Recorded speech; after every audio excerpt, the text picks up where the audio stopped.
Bueno, no sé si el profesor Núñez si se quiere acercar para la mesa.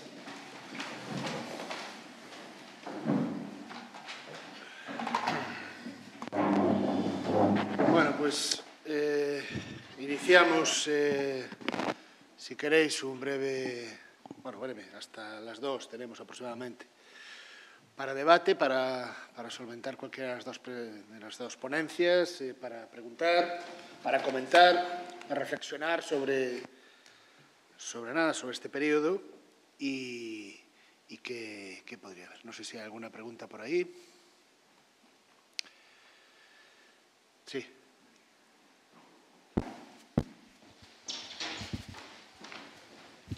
Bueno, yo quiero felicitar al ponente último porque me ha gustado muchísimo su intervención, no solo porque coincida básicamente con la línea argumental que ha utilizado, ¿no? Yo creo que con el tema de la transición lo que se está produciendo en los últimos tiempos es una demostración palpable de una gran ingratitud, ¿no? Es decir, la transición, evidentemente, si la vemos con una perspectiva actual, pues ha tenido fallos, indudablemente. Pero lo que usted ha repetido, y con lo que coincido plenamente, es que el presentismo, en estos casos, pues a veces tiene fallos, ¿no? Hay que recordar lo que fue aquella época, los que por determinadas circunstancias la recordamos, y sabemos pues cuáles eran las limitaciones del momento. Entonces yo creo que, en fin, por parte de la historiografía, ese sector que critica tan abruptamente el proceso y por parte del sector político muy determinado, pues yo creo que lo que adolece básicamente pues es de una visión pues muy partidista del tema y sobre todo, en fin, quizás sea por una cuestión generacional que en la intervención anterior pues se aludió a ella, o sea, por una justificación generacional, pues a lo mejor esa diferencia entre generaciones es lo que determina en el caso de la última, la más joven, pues un desconocimiento real de lo que fue la historia y lo que fue el proceso de transición. Para ir a preguntas puntuales. Le preguntaré en primer lugar, usted inició su intervención con una alusión al tema de Montejobra, que algunos recordamos, ¿no? Algo muy básico. ¿Qué pasa con el carlismo? Esa sería la primera pregunta. ¿Sigue existiendo el carlismo en España? ¿Dónde se localiza? ¿Cómo se estructura? Etcétera, etcétera. ¿Alguna idea, si es posible? Y la segunda, pues es un poco a cierta alusión que se hizo también al no proceso, digamos, depurativo que no se produjo durante la época de la transición respecto de estructuras anteriores, ¿no? Y me voy a referir concretamente a la más burocrática, en el término más estricto, ¿no? Al contrario, se dio una paradoja, en fin, que resultó bastante lamentable en aquellos momentos para funcionarios que en aquel momento pues eran profesionales auténticos, ¿no?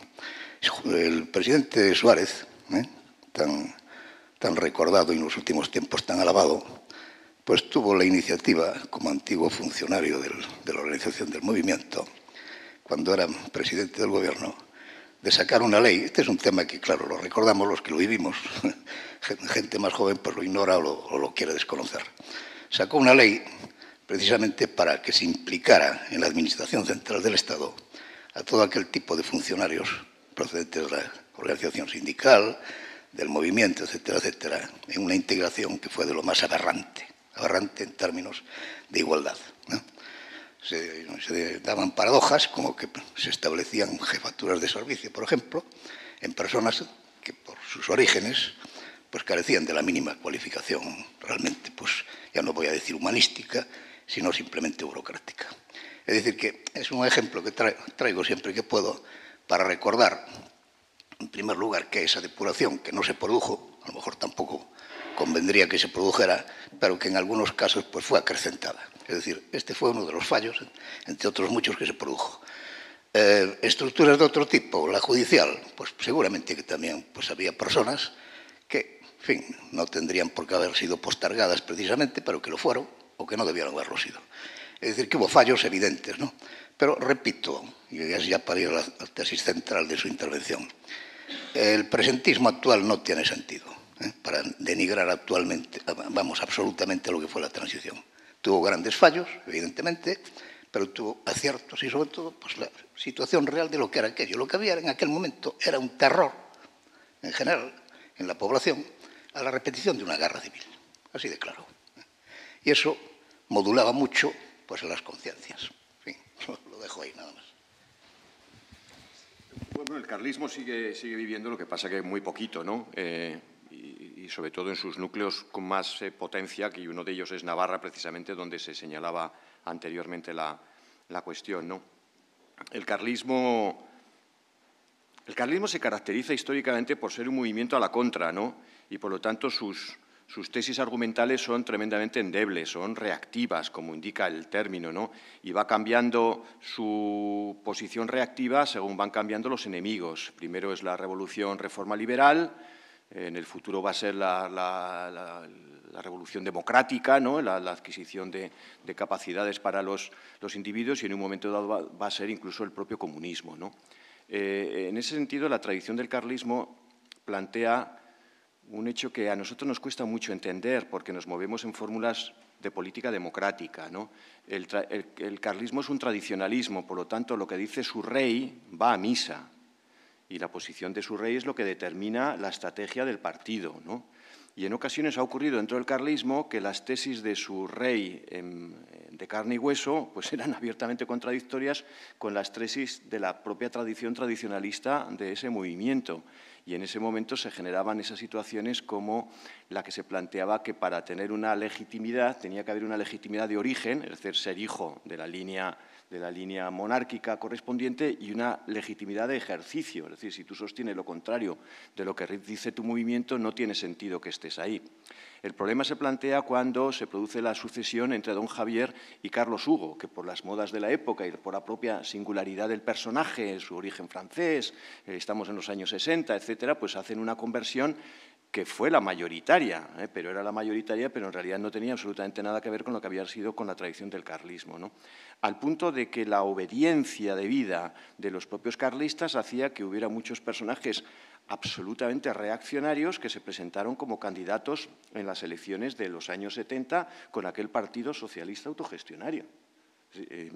Yo hacía, con arreglo a esta información que les he señalado, hacía unas declaraciones en esta línea en el diario.es, y los carlistas han amenazado con denunciar al periodista por decir esto. Bueno, menos mal que he encontrado a los fulanos con nombres y apellidos donde acredito perfectamente que eran lo que habían sido siempre, unos señores perfectamente reaccionarios que encabezaron las listas del Partido Carlista, en ese momento llamado Euskadiko Carlista Alderdia, ¿no? En el 77 sin nombre, porque no estaban legalizados todavía, y luego también en el 79. Eso es el carlismo. El carlismo pues sigue existiendo, pero vamos, ya... Sí, pero vamos, poquito, vamos, hay que llamar por teléfono en Pamplona, aunque siguen teniendo el local en la Plaza del Castillo, hay que llamar por teléfono antes para entrevistarte con ellos, ¿no?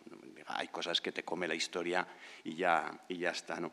Y la otra cuestión que planteaba, que es el tema de la no depuración, claro, usted lo ha señalado perfectamente, y es una consecuencia negativa que es indiscutible, que ha ocurrido así, ocurrió en un montón de sectores. Lo remitimos sobre todo al ejército, es decir, vamos, se va a una democracia, pero el ejército que se tiene es el mismo.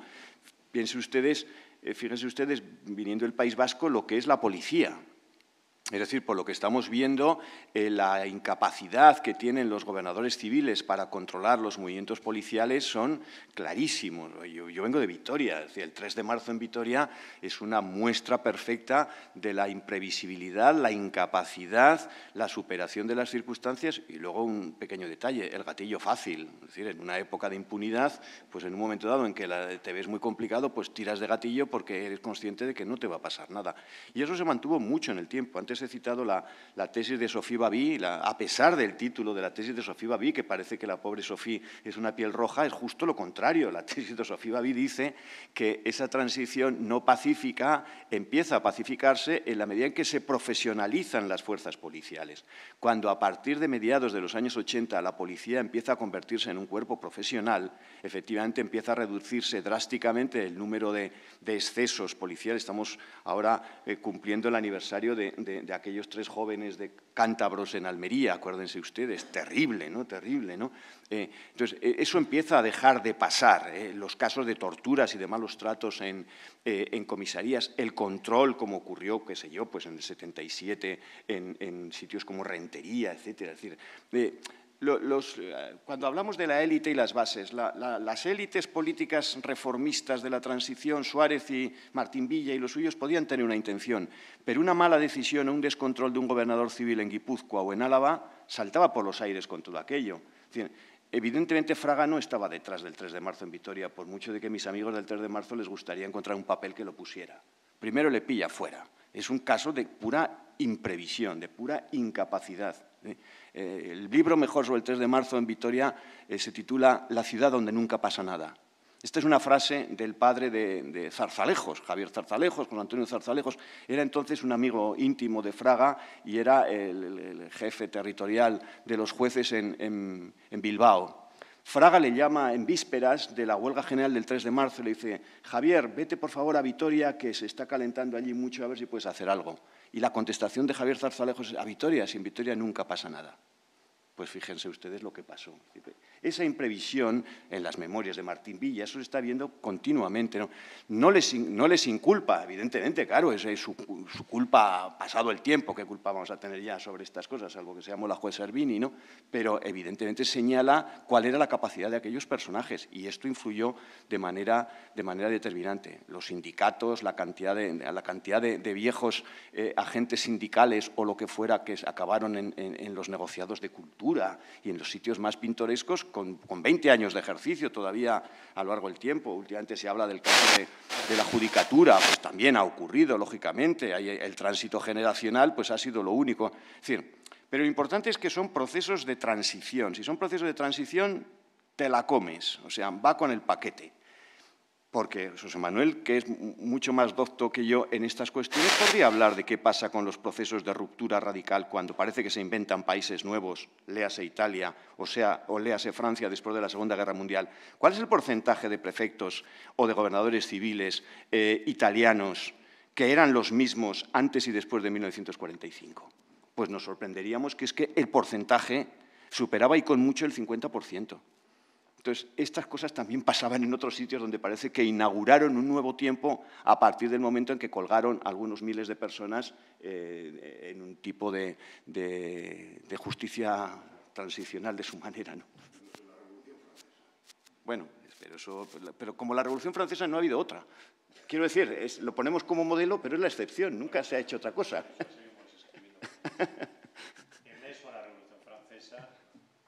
Depende, sí. Se falamos de París ou falamos da Gigonde de outras periferias, non? Bueno, non sei se estou... Sí, adiante.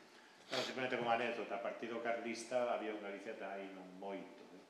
Durante a transición, quizás se lembre, fixo parte mesmo do Consello de Forzas Políticas. É dicir, era un señor que eu lembro, o señor Regoneto, que era ali un conserxe, bueno, un conserxe non, era un funcionario da Deputación de Ourense, moi simpático, e aquel señor, efectivamente, o que afirma Antonio, pues, o que ele era do Partido Carlista de, bueno, autoxestionario, pero ele era o porque o dicía, o pretendente, punto. Es decir, que el señor non tiña nada, non tiña nada a ver coa UPG, con todos os que sentaban ali despois na mesa, ¿no? Pero que sí que é verdade, que aí coincidirá Antonio, e que dentro dese magma do carlismo hai un momento nos anos 60 en que pasan, en parte por desencanto co propio réxime de Franco, sitúanse nunha sorte de semi-oposición tolerada, e as novas xeracións, os fillos dos carlistas que fixeron a guerra, moitas veces se inician na política nunha sorte de oposición semitolerada, nos grupos de acción carlista, todos aqueles que están en Montejurra, varios deles, e que despois teñen desenvolvementos moi diversos. Mesmo un ex colega agora xubilado que estuvo en Montejurra, pues despois estaba no carlismo nese momento, despois estivo en cousas moi diferentes, igual que Ignacio Oliverio, o número 2 de Garaicoechea, o propio Garaicoechea e moitos máis, non? Ese é un tema, ademais, que non está quizáis tan, creo que aínda tedes que afinar aí nesa transferencia de sacralidade do segundo tradicionalismo o nacionalismo vasco, moitas veces o nacionalismo vasco radical, é dicir, un salto directo de como non tradicionalista, primeira xeración, segunda xeración é Ribatasuna, que iso a nivel local se aprecia. Verbo lo que dicías, totalmente de acordo, son os riscos do anacronismo. O risco do anacronismo é sobre todo non darse de conta de que, a ver, Suárez básicamente foi un improvisador. Un improvisador. Un improvisador que foi reaccionando de acordo coas circunstancias, pero que tiña esa especie, dentro do que sabía que eran as prioridades marco, garantir o futuro da monarquía e que esa monarquía fose constitucional, e que depois foi mudando de plan. Moitas veces de acordo co que o seu instinto lle dictaba. Sabes aquela famosa frase que dicía que Fraga sabía o todo pero non entendía nada, e Suárez non sabía nada pero entendía o todo. Quizás non é unha certa exageración, pero que algo sí, e que ademais Suárez onde se movía ben, e niso demostraba que era un home do movimento, era na política de bambalinas, de sentar con Carrillo, estar 2 horas falando, conseguir que Carrillo fixese unha serie se comprometese a unha serie de puntos. O momento de decadencia de Suárez é coa Constitución xa aprobada e cando hai que comparecer no Parlamento. Como parlamentario era un desastre, porque aí abríanse todas as costuras. E cando Suárez cae en Barrena. Cae en Barrena como persoaxe público, como político, en fin, porque demostra que non é un político feito para despois defender o seu programa en democracia. Aí na CDS demostrou, a fin de contas. E así é todo durou, porque o prestixio adquirido duroulle uns cantos anos. Suárez, hay cosas que no entendemos porque hay que ponerse en el tiempo. Se entrevista en la primavera del 77, se entrevista con representantes de las diferentes formaciones nacionalistas, pero no digo nacionalistas en torno al PNV, nacionalistas en torno a ETA. Se reúne con ellos directamente, pone como argumento que no puede venir nadie de ETA, específicamente, tanto ya político-militar como militar, pero se reúne con representantes de las formaciones políticas, Laya, Hassi, etcétera, etcétera. ¿Por qué? Porque él por todos los medios tiene que tratar de que todo el mundo vaya a las elecciones y no haya alguien que se le escape y que se queden pues propugnando la abstención, sean legales o no. Es decir, la improvisación. Y cuando dices, ¿cómo que Suárez se reunía con los representantes políticos de una formación que estaba asesinando a expuertas en ese momento? Pues eso era la transición. Este señor que sale aquí, José María Portell, es al que envía Suárez precisamente a negociar con un antiguo dirigente de la facción más nacionalista de ETA para ver si consigue acordar los términos de esa sucesión de indultos que justifique para ETA el presentar a sus formaciones políticas a las elecciones. Al final es ETA precisamente el que asesina a Portell para romper esas tramas o esas líneas de relación e imposibilitarlo por completo, ¿no? Es decir, el brochazo gordo, la tesis de unos y otros, pues nos impide ver estas cosas, que dentro de cada uno de los, comillas, bandos, pues estaban suscitando también querellas internas que en ocasiones se saldaban nada menos que con la muerte en nuestro caso, que éramos así de arriscados entonces, ¿no? Pero estas cosas ocurrían, ¿no? Entonces, claro, para eso se necesita tener la expresión de unos y otros perfectamente dibujados y permanentemente dibujados, que este es el modelo tradicional de los análisis dicotómicos en cualquier tipo de análisis que se quiera hacer, ¿no?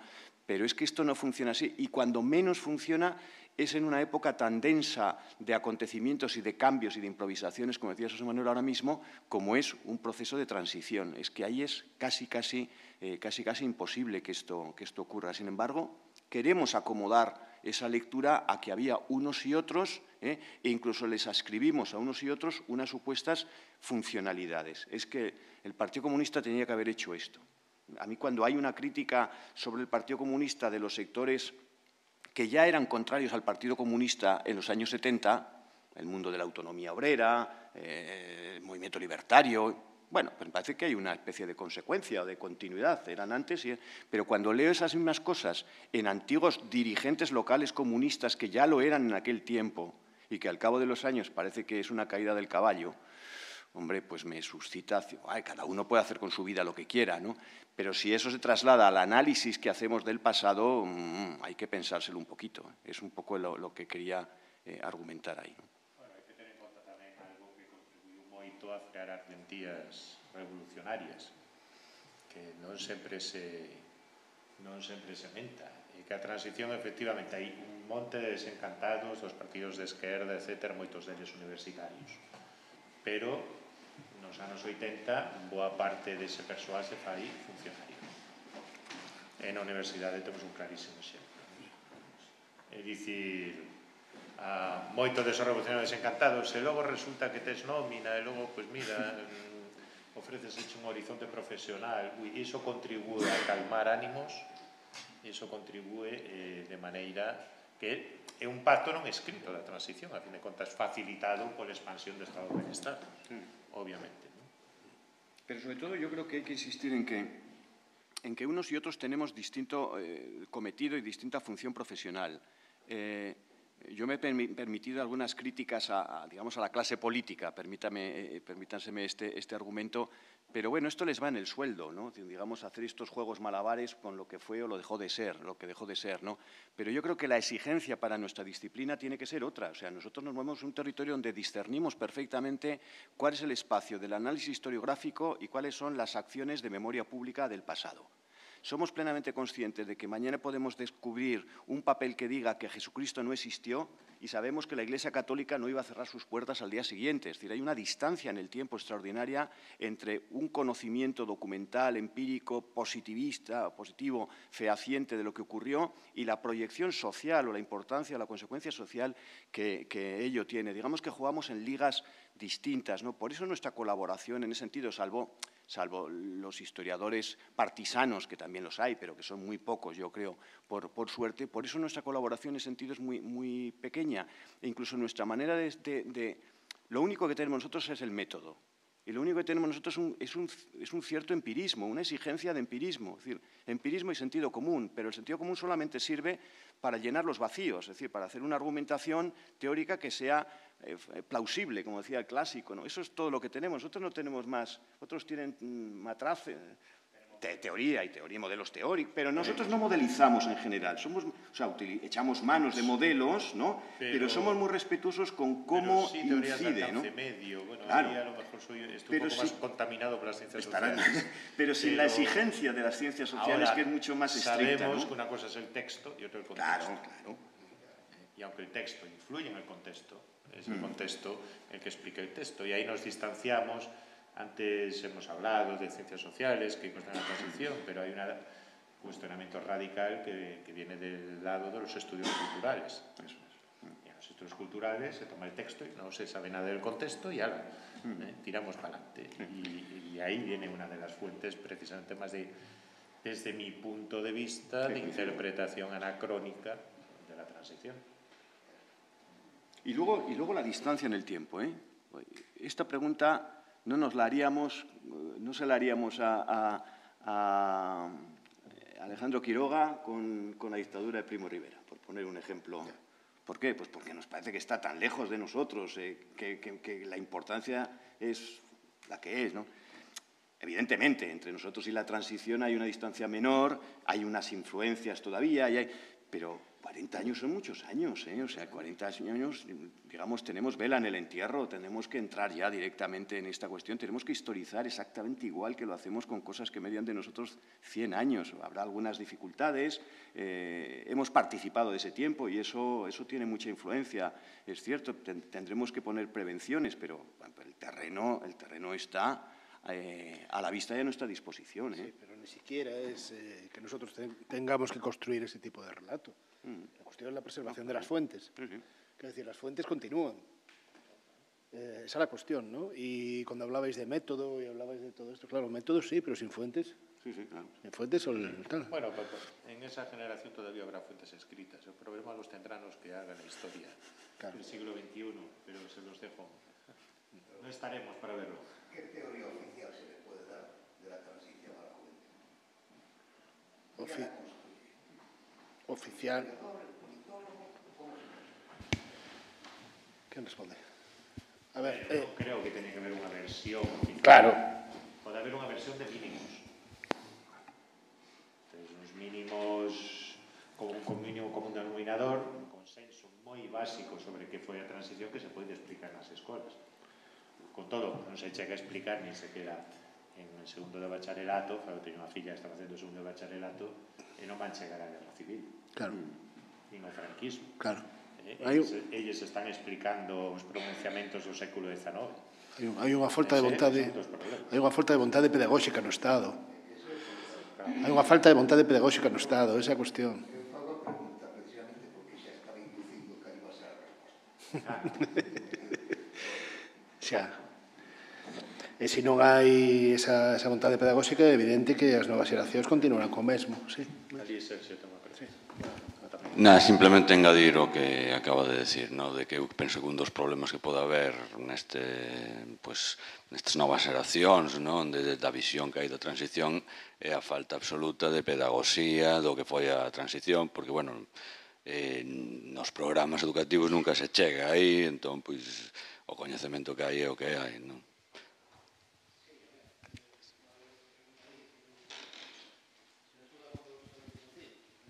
Non é só unha cuestión de vontade pedagóxica, non é só de publicar moitos libros e facer moitas unidades didácticas, sino de entender que este sistema ten que entender como seu, como básico e como troncal a defensa diso. Mais alá de que se sepa outras cousas. Quero dicir, se hai que priorizar, non pode ser que o que quede precisamente sen explicar sexan as bases do que temos. Para iso hai que crear unha materia específica, incluir, por exemplo, a visita a lugares de memoria no currículo, isto fai en varios países. Claro. Estados do noso entorno, quero dicir. Sergio, sí.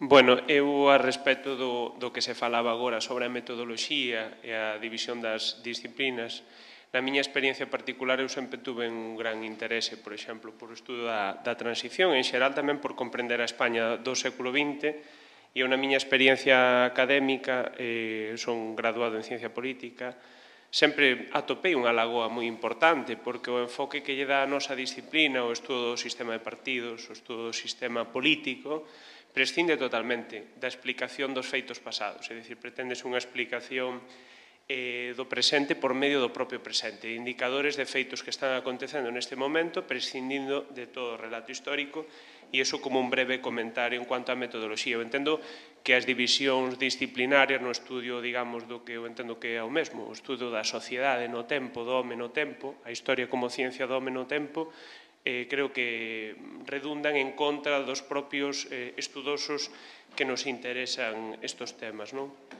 E a miña pregunta para o profesor Rivera sería en que medida estima usted que está aún por profundizarse más en el estudio tanto del pensamiento como de la organización de los movimientos políticos de la derecha en el siglo XX y en concreto sobre un proceso que a mí me parece muy interesante. Usted antes hablaba de la desaparición orgánica o física del carlismo, pero yo entiendo que el carlismo no desaparece, sino que se sintetiza con la derecha en el primer tercio del siglo XX a través de la obra, por ejemplo, de Enrique Gil Robles o incluso en el regeneracionismo se ven algunos rasgos de ese organicismo, de la lucha por darle un papel en el sistema político a los cuerpos intermedios de la nación, el mellismo también, luego se ve en la obra de Fraga, antes de la transición, un interés por autores como Balmes, por Donoso, por Ramiro de Maestu.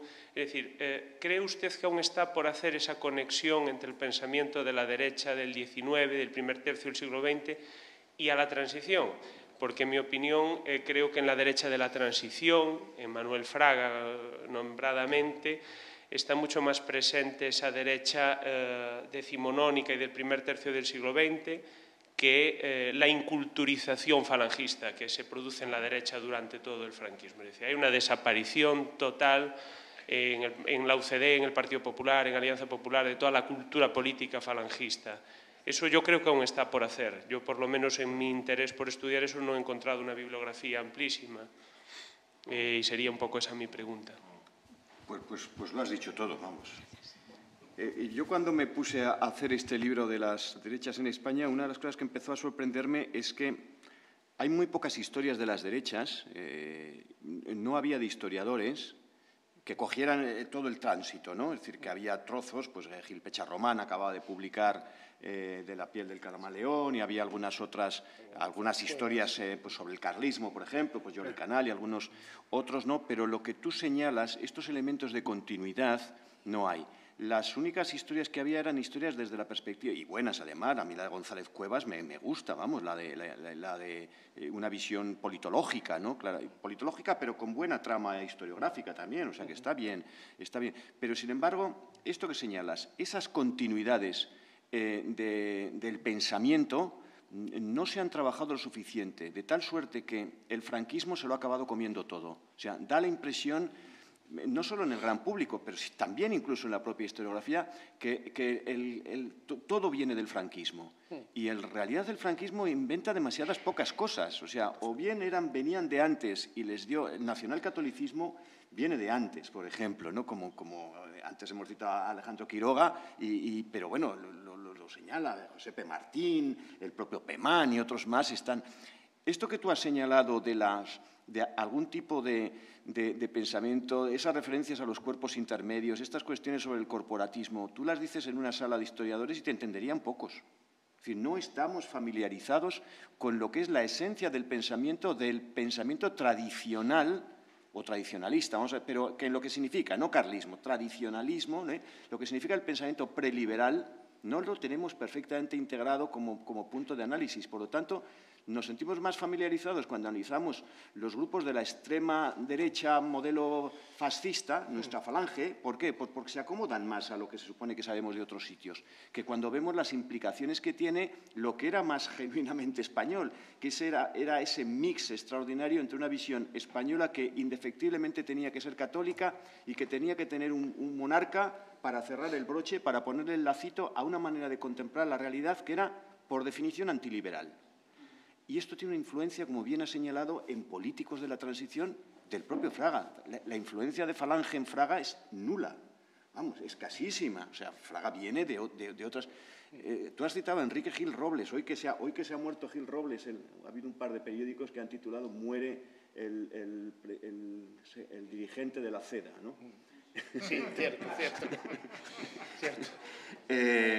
Bueno, hay mucha ignorancia, sí, pero es que tú citas a Enrique Gil Robles en una reunión de historiadores y muchos pensarían que te habías equivocado con el nombre. Nadie sabe cómo se llamaba el padre de José María Gil Robles, padre, vamos a decirlo así, ¿no?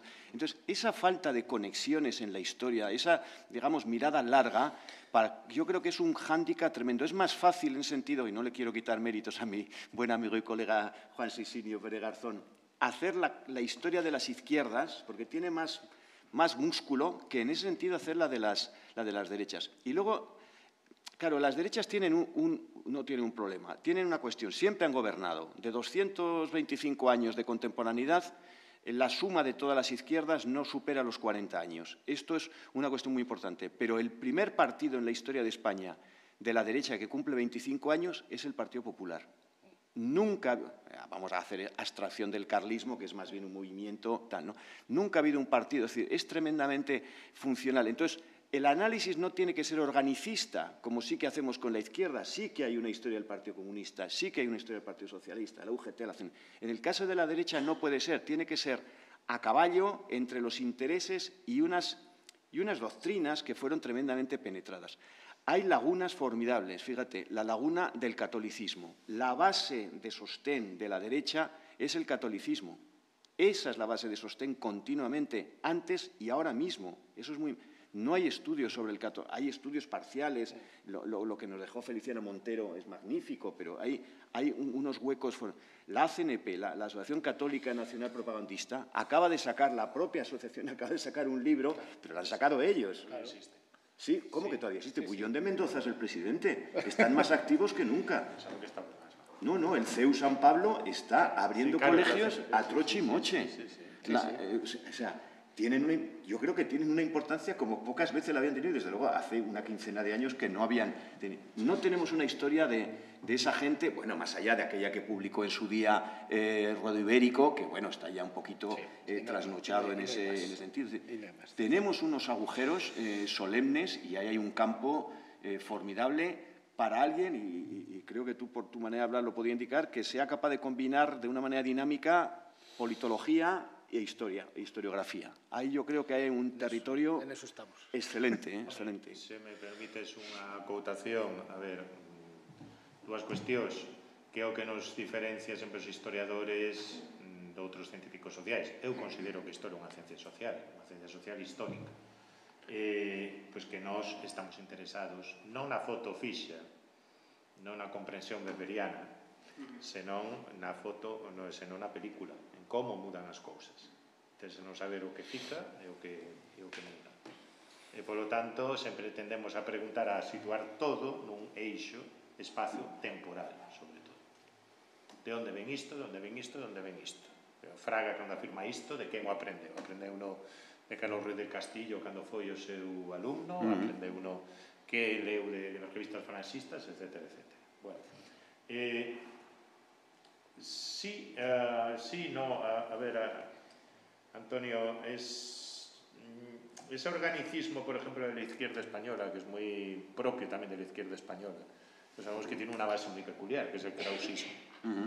Y que introduce a Rondón el organicismo, la idea de los cuerpos intermedios. Me he explicado mal. No me refiero a organicismo en lo que significa krausismo. No. Estudios orgánicos. No, me he equivocado. Perdona. He dado lugar a la confusión. No. Pero claro, organicismo que de ahí no. viene tamén toda que de ahí viene tamén toda esa idea. He usado mal. Dos corpos intermedios da sociedade, sí. da clase media, e que é moi influente na institución libre de enseñanza, que é moi influente despois nos cadros dirixentes da Segunda República. E que explica tamén algo que non sempre se entende de fora, cando explicas a periodistas ou explicas mesmo na clase, que non todos os republicanos da primeira e sobre todo a Segunda República Española eran demócratas no senso que entendemos hoxe. Claro. A eles a república era un réxime intervencionista que debía transformar a sociedade e que debía ser protegido. E debía ser protegido do voto feminino se facía falla, para que non influísen os curas. Ou debía ser protegido mediante unha lei que hoxe sería totalmente anticonstitucional como a lei de defensa da república. Totalmente. E outros elementos, é dicir, considerábase que a fin justificaba os medios, e iso en parte ven desas raíces. Non vamos a entrar como José María Marcos, os autores falan de las raíces autoritarias. Bueno, un poco jacobina sí que son, ¿no? Pero bueno, que todo ten, en fin, o grande modelo os bolcheviques cando están montando a Unión Soviética son os jacobinos. Non teñen outro. Claro. Non teñen outros que decapitasen o rei e montasen algo novo. Ese sí que montaron algo novo, unha utopía social, unha enxeñería social, digamos. Bueno, podemos seguir aquí, pero... Bueno, simplemente unha postilla, se te dou a palabra, Enrique. Falando do tema das dereitas, volvendo ao tema das dereitas, estou totalmente de acordo co que dice Antonio. Esa línea de continuidade non está, pero tampouco se pregunta, non se fan preguntas sobre elo. Quer dicir, esa línea constante de presente en bucle que se fai por parte das dereitas. Cando falabas do franquismo, que o franquismo o genera todo, ¿no? Perdón, lo genera todo, ¿no? Yo creo que el gran éxito del franquismo es que es capaz de diluirlo perfectamente. Es decir, es que en base a una dictadura, en base a un elemento desde arriba, en el cual los debates ideológicos quedan en muy segundo plano y únicamente como justificación. La práctica funciona, los intereses funcionan, van adelante y, por lo tanto, siempre se considera como eso. Entonces, esa mezcla yo creo que es importante. Y volviendo a incidir en el tema de Gil Robles. El tema de Gil Robles, yo con Santiago, para mí, junto con Santiago Carrillo, son los dos personajes con el cual entenderíamos mejor la evolución de España en el siglo XX. Pero es un gran desconocido. Pero tampoco no hay preguntas sobre ello. Ni se la va a hacer. A lo mejor no hay motivación, ni hay voluntad de hacerlo, ¿no? Por eso... es tan importante la obra que acabas de publicar, porque esas líneas de continuidad es lo que nos explican por qué Fraga está donde está, por ejemplo, entre muchos otros, o por qué el carlismo está por abajo de todo pero no está presente. Bueno, pues porque funciona igual, porque cumple los intereses de un determinado grupo, ¿no? Pero bueno, simplemente como apostilla. Lembremos cal é o único escrito que asina Franco, dos poucos que asina Franco en pleno réxime, que a introducción ás obras completas de Vito Pradera. Claro. Grande teórico carlista, intelixente, que tamén defendía unha certa actualización do carlismo. Eu sou xefe da Casa Civil durante 20 e 30 anos, era o que foi gobernador civil da Coruña durante o tema de Paz de Meirás, que era carlista, de Sevilla. Non me acordo ahora como se chama. Aguilar. Ben, quero decir, esa fonte está aí, sen dúbida. Franco era carlista? Non. Franco era Franco. Era un general da Contrarrevolución. Claro. Y era una pregunta para el profesor Rivera. Ha utilizado un sintagma durante su intervención, que es la cultura política de ETA durante la transición. Entonces mi pregunta estaba relacionada con, bueno, la historiografía ya ha documentado bastante bien que la actividad de ETA durante esos años se incrementa notablemente. El libro reciente de Terrorismo contra la Transición que ha coordinado Sol de Villa o la historia de ETA del Orza, eso queda bien claro. Entonces mi pregunta era, también dada un poco durante esos años 50-60, donde digamos ETA tiene a nivel discursivo ese elemento de oposición al antifranquismo, ¿no? Y ahí, pues, no sé, muertes como las de Melito Manzanas o la propia operación contra Carrero Blanco, pues ese mito, ¿no? de actor antifranquista se va diluyendo cuando precisamente las estructuras del Estado se van abriendo y España abraza la democracia representativa. Entonces, mi pregunta era si esa cultura política de ETA respecto a la transición es bastante monolítica o hay visiones alternativas que entienden que la violencia terrorista, la violencia revolucionaria tiene que dar paso más a una, vamos a decir, a una estrategia más posibilista o más accidentalista, es decir, bueno, lógicamente estamos en un proceso de reforma, no de ruptura, pero la España del 39 al 75 no tiene nada que ver con la que está empezando a partir de la Constitución del 78. Gracias. ETA no es un movimiento antifranquista. ETA es un movimiento antiespañolista. Lo dicen ellos mismos. Lo dicen ellos mismos en los años 60 y lo dice un libro que para mí es un libro interesante y que se utiliza muy poco, que es La última entrevista a la dirección de ETA, que es un libro, que es una entrevista que hace el director de Gara a los últimos jefes de ETA, a los que entregan la cuchara. Creo que el libro es del 18 o del 19, ¿no? Lo dicen ellos claramente. Si en la España en la que ellos surgen, claro, es otro contrafactual, igual no habían surgido en una España democrática, esto es otra historia, ¿no? Pero si en la España en que ellos surgen hubiera habido una democracia o una república o una democracia republicana, hubieran sido igualmente antiespañoles. A ellos les coincide que nacen en una dictadura y se transmutan o son mejor, o son identificados como otro movimiento antifranquista más, pero ellos no lo son, al punto que esto explica que cuando el franquismo deja de ser, pues lógicamente ellos se mantienen, pero se mantienen con el argumento de que el franquismo sigue estando. Es decir, que aquí lo que ha habido ha sido una operación, antes se utiliza el término lampedusiana. Han cambiado las formas, pero el fondo sigue siendo exactamente el mismo. Y esto lo han mantenido pues, hasta hace 3/4 de hora aproximadamente. Lo otro que señalas de… No, ETA no es un cuerpo unificado. Nunca lo ha sido, ni desde el principio… Iba a decir hasta el final, no, cuidado. A partir de un determinado momento, a partir de los años 80, lo que llamamos ETA, ya empieza a cobrar una significación y una especie de identidad propia y más o menos cerrada. Hasta esos años 80, en que solo tenemos una ETA, hasta esos años 80 dentro de ETA conviven muchas cosas distintas. Hay mucha gente que tiene mi edad que estuvo en ETA y no ha visto una pistola en la vida. ¿Por qué? Porque ser de ETA en Vizcaya en 1968 pues podía ser un sindicalista que estaba en el Frente Obrero, podía ser uno del Frente Cultural, pues modelo Pachunzeta, podía ser un teórico, o podía ser un pistolero, podía ser un activista, uno que iba pegando tiros o poniendo bombas. Entonces ponían pocas bombas todavía, ¿no? Entonces, dentro de ETA se van desarrollando, sabemos las diferencias que hay, una ETA más nacionalista y otra ETA más obreísta.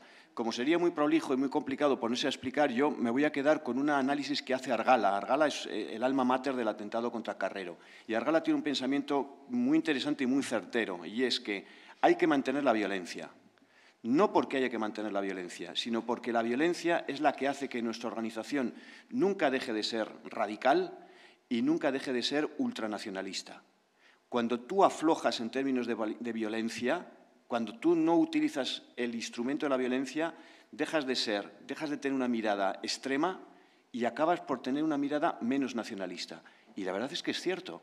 Las facciones que dejaron ETA por el argumento de la violencia acabaron finalmente esos individuos entrando dentro de las líneas de la socialdemocracia o de pensamiento democrático y acabaron repudiando la violencia. Y, sin embargo, Argala era consciente, y lo sabe la entrevista de la última dirección de ETA que os decía antes, es la violencia la que le ha dado la columna vertebral, la línea de continuidad a eso que finalmente hemos llamado ETA. Pero esa única ETA surge, yo creo que después de la transición, quizás a partir ya de cuando se consolida que va a haber en los años de plomo, para entendernos. Y ni siquiera, porque todavía en los años de plomo están los PMs, todavía están los polimilis. Cuando desaparecen los polimilis, vamos a dejarlo ahí, el 81, cuando desaparecen los polimilis, ya a partir de ahí, ETA es ETA, vamos a decirlo así de esa manera, ¿no? Y cuando se estabiliza el brazo político. Claro. Cuando crean el brazo político. HB, cuando se crea todo el movimiento del MLNU. Cuando crean Herri Batasuna y todo ese CAS. Sí. Bueno, cuando se quedan con CAS, porque CAS había sido una creación de la otra facción. Sí, efectivamente. Sí, Javier, moi rápido, sí. Bueno, enhorabuena aos dous poñentes por as vosas exposicións. Eu simplemente tiña unha... Xurdiume cando Antonio Rivera estaba facendo un repaso das distintas posicións das formacións políticas ou de distintos líderes políticos do proceso de transición.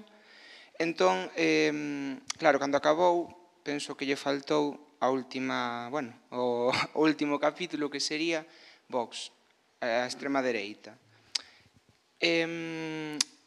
Quixera que se puderas desenvolver un pouco máis a opinión, non dos votantes de Vox, porque sabemos que son moi diversos e moi amplos, sobre, senón do propio partido, das liñas oficiais do partido sobre o proceso de transición e tamén do propio sistema democrático actual, dado que eu non teño moi claro se é unha emenda á totalidade, se é simplemente un paso máis radical que o que se practicaba dos 90 de non facemos emenda á totalidade, pero sí que recoñecemos que hai uns excesos que son perigosos, por exemplo, as concesións ás forzas nacionalistas subestatais, pero claro, iso entra en contradición que en moitos casos eses excesos que les chaman son as bases do propio sistema, como pode ser os dereitos e liberdades democráticos mínimos, o estado das autonomías, ou, non sei, o respecto a que non estamos nun réxime non militante, polo tanto deben ser tolerables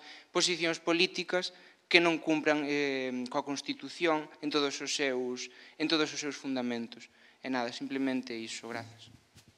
Vaya temazo, así para la hora del vermú. Claro, con Vox tenemos un problema y es que no nos cuadra en el esquema clásico que le hemos asociado a la extrema derecha, donde el instrumento que es la violencia y una afirmación de radical ruptura es lo característico.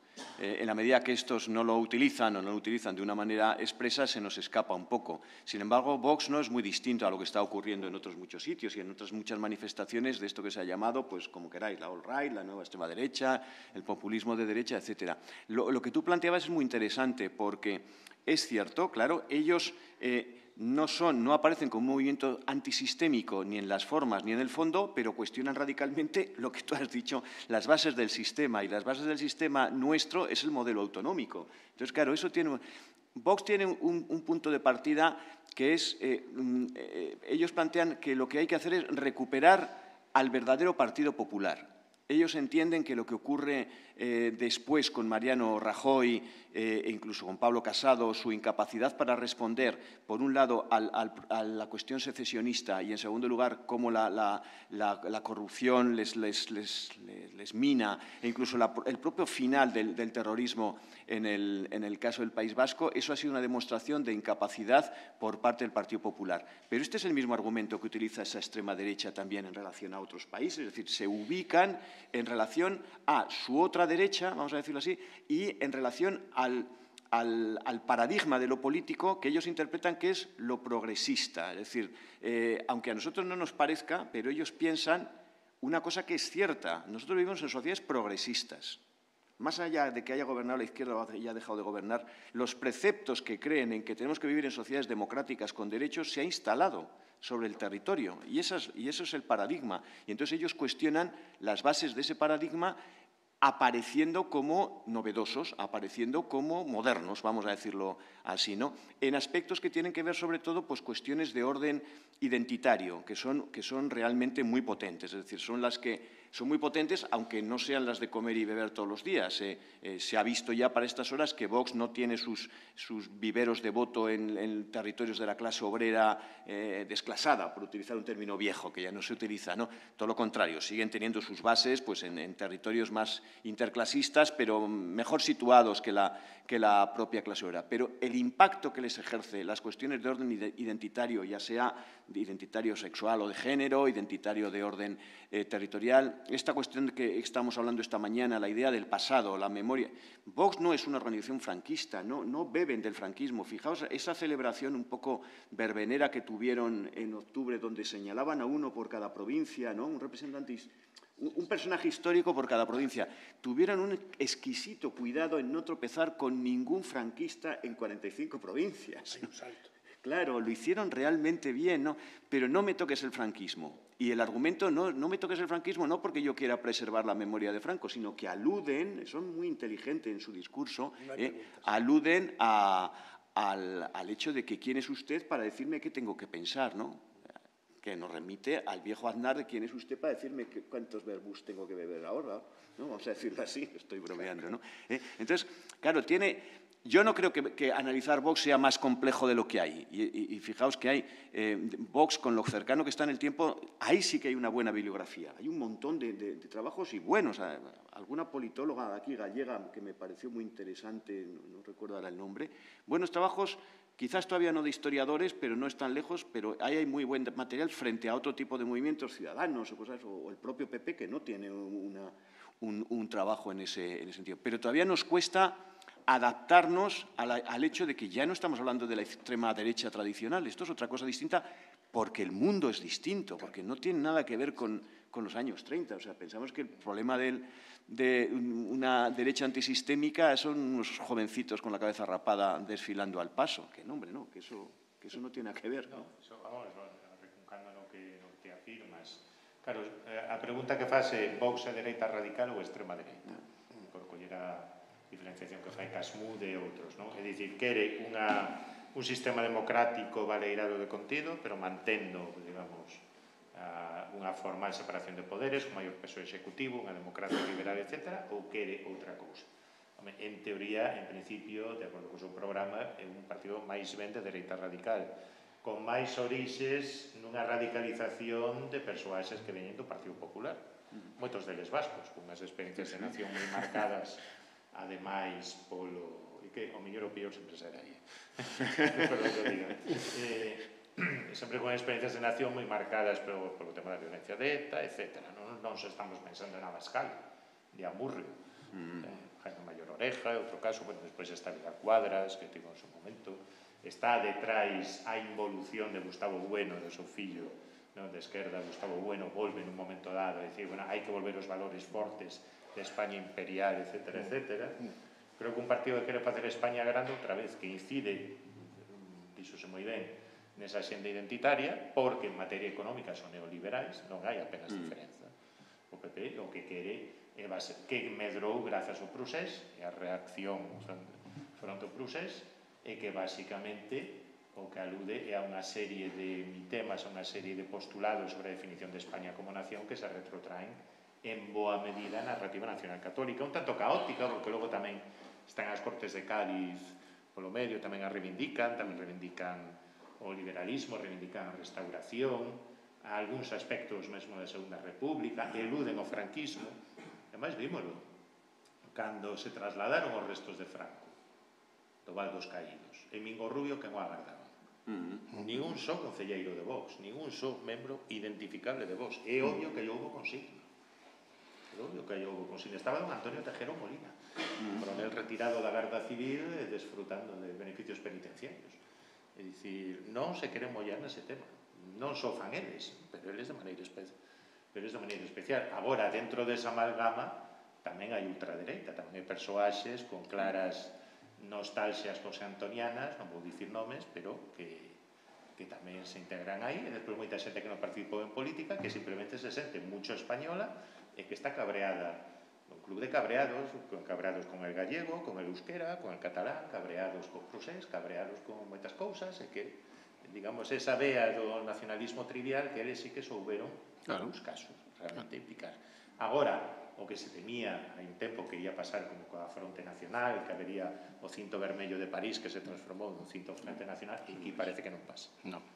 É dicir, ademais, aínda non entendemos moi ben porque Vox en Cataluña, bueno, sí que o entendemos, pero en Cataluña, en Baleares, en Valencia, ten unha presenza bastante forte, en parte utilizando o argumento de oposición ás políticas lingüísticas, etc. No País Vasco moito menos. En Galicia, ata agora, afortunadamente, son insignificantes. E tamén iso ten a ver co feito de que se hai un PP forte e é moito máis difícil medrar. Non é só que os galegos somos inmunes a ese tipo de virus. Pero, por ejemplo, Santiago Abascal, que tiene varios libros escritos, sí que entiende bien el tema de lo que salía antes del pensamiento tradicional español, No sé si es por influencia de Gustavo Bueno, hijo, que posiblemente, porque han trabajado muy bien eso, pero los libros son bastante consistentes en ese pensamiento. É que no fondo é o mesmo, non se fan preguntas expresas. É dicir, o que estamos falando de Vox non é complexo, é moi sinxelo. Isto levamos entendendo no século XX español.